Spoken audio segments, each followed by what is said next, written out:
नमस्कार दोस्तों।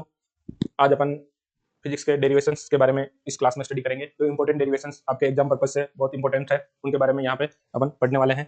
आपका ज़्यादा टाइम वेस्ट नहीं करते हुए अपन स्टार्ट करते हैं। आपके फर्स्ट डेरिवेशन जो कि आपका बायो-सावर्ट लॉ रहने वाला है, उसके बारे में अपन अच्छे से डिस्कस करते हैं। वैसे आपकी प्रैक्टिस बहुत अच्छी चल रही होगी, बट फिर भी अपन उसको बूस्ट करने के लिए थोड़ा सा रिवाइज कर लेते हैं, ताकि जो आपके बार बार रिपीट होते हैं क्वेश्चन वो एग्जाम में आपको मिलेंगे। इस बार भी मिलेंगे, हर बार मिलते हैं। तो सबसे पहले जो एक ये बायो-सावर्ट लॉ है वो चैप्टर 4 के मूविंग चार्ज एंड मैग्नेटिज्म वाले चैप्टर से आया हुआ है।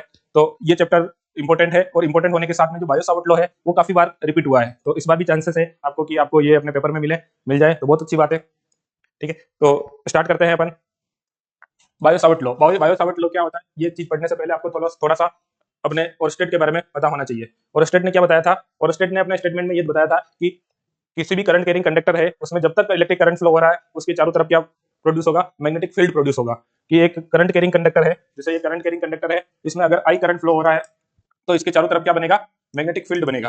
वो मैग्नेटिक फील्ड तब तक रहेगा जब तक उसमें करंट फ्लो हो रही है। जैसे ही करंट फ्लो होना बंद हुई वो मैग्नेटिक फील्ड प्रोड्यूस होना भी बंद हो जाएगा। तो जो बायो और सावर्ट थे उन्होंने ये लॉ इसी बेसिस पर कर दिया कि जो ओरस्टेड ने जो चीज बताई थी कि कितना मैग्नेटिक फील्ड डेवलप होगा, ये बताया किसने? ओरस्टेड ने। तो इस लॉ के अकॉर्डिंग अपन देखें कि एक वायर है, ये वाला वायर है। इस वायर में अगर आई करंट फ्लो हो रही है, तो इसके एक छोटे से करंट एलिमेंट डीएल के लिए बात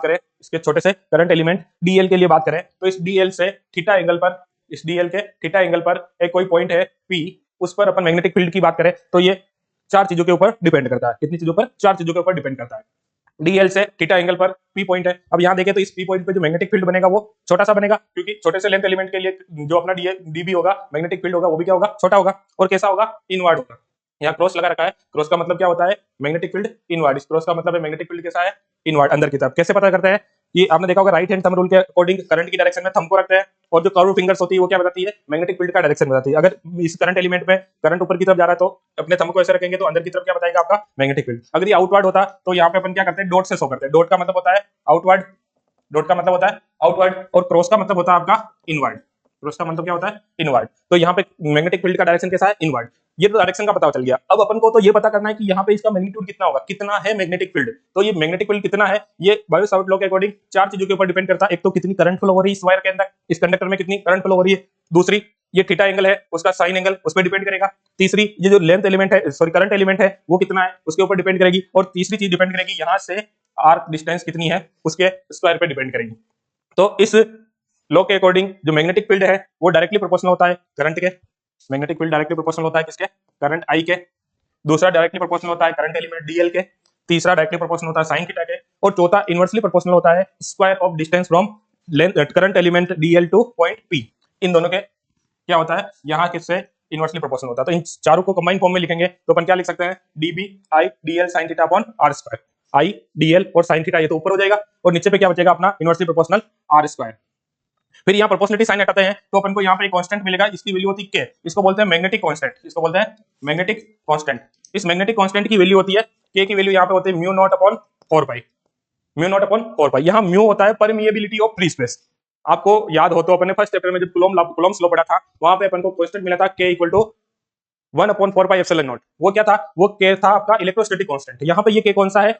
आपका मैग्नेटिक कांस्टेंट। वहां पे जो एप्सिलॉन नॉट था वो एप्सिलॉन नॉट था आपका परमिटिविटी ऑफ फ्री स्पेस, और यहाँ पे म्यू नॉट क्या है? Permeability of free space. दोनों एक जैसे लगते हैं लेकिन अलग अलग है, सेम बट डिफरेंट।